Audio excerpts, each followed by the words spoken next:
Now, I want you to imagine sitting on one of Jupiter's moons, calmly sipping the best Martian tea boiled above the heated Venusian rocks while children run around you, devouring a mouth-watering Neptunian ice cream. This all sounds like a dream. In fact, it may even sound impossible.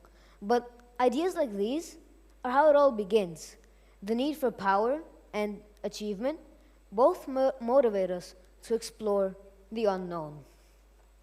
Sometimes we desire to beat each other or race each other to some landmark. That's what happened in the 1960s when the United States of America landed Neil Armstrong on the moon. They did it not in the name of exploration, but rather to beat the Soviet Union to it. However, once there was a man on the moon, it was one of the largest human feats ever. Even though they did it as a competition, there was a human on the moon. However, sometimes we just explore to fulfill our sense of curiosity or the need to want more. During the 14 and 1500s, the Spanish were the first to arrive in America. They originally explored for wealth and to increase influence over parts of the world. Following them came the French, then the British, all with the same intent: to become rich, to become powerful, to take over the world. Here on Earth, we're starting to run out of resources. We need to use the rest of the solar system if we are to advance as a species. Whether we can colonize Mars and build an extraterrestrial base, whether we can reach Venus or Mercury and build a solar-powered planet, whether we can extract the vast amounts of hydrogen in Jupiter to fuel our ambitious space expeditions, this all depends on us and the coming generations. Our initiative to use what is within our current technology's reach, we must do this for those who are to come after us. Planet Earth is a limited resource. It will eventually run out. This makes space travel especially more important. Space agencies around the world have already started to dip their toes in extraterrestrial exploration.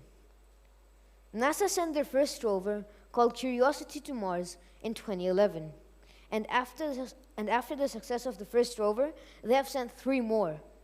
In 1972, NASA launched the Pioneer 10 spacecraft towards Jupiter. It was the first of its kind to make it this far. The probe also took measurements of Jupiter's magnetosphere, its interior, and the intense radiation around it.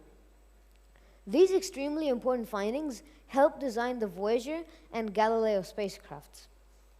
Some of you may know about the Voyager 1.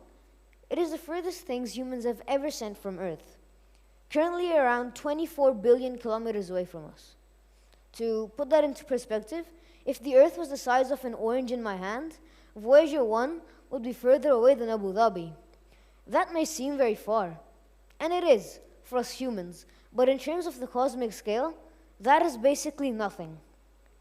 The closest star to us, Proxima Centauri, is 40 trillion kilometers away, 1,700 times further than Voyager 1.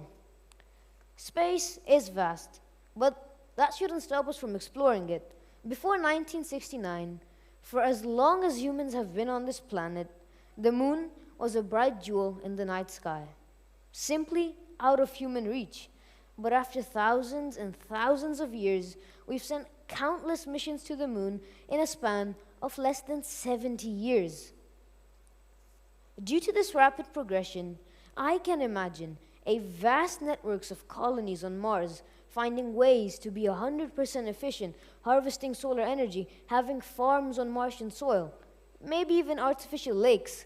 But it'll probably start out as a competition between nations or private companies, as it always has. Where does humanity go from here? Thank you.